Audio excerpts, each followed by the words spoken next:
तुला राग असह्य होतो ना, आणि इतका अनावर होतो की समोरच्याला काय करू आणि काय नको असं वाटतं, आणि मग तू सरळ कुठलाही विचार न करता बोलत सुटतोस. हो ना? पण हा राग म्हणजे तू स्वतःच स्वतःभोवती लावलेली आग आहे, हे तुला ठाऊक आहे का? अरे याने समोरच्याचं नुकसान होत नाही, तर सर्वस्वी तुझं नुकसान होतं. त्यामुळे आता ह्या भडाग्नीवर नियंत्रण कसं प्राप्त करायचं ते सांगतो. शांतपणे.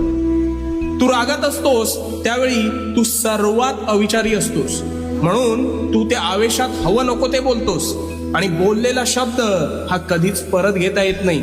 त्यामुळे तू समोरच्याच्या मनाचा विचार न करता बेफाम शब्दांनी वार करतोस, आणि त्याला तर ते लागतंच, पण त्याचा त्रास हा तुला जास्त होतो. मग जेव्हा तू शांत होतोस तेव्हा तुला वाटतं आपण फार बोलून गेलो का,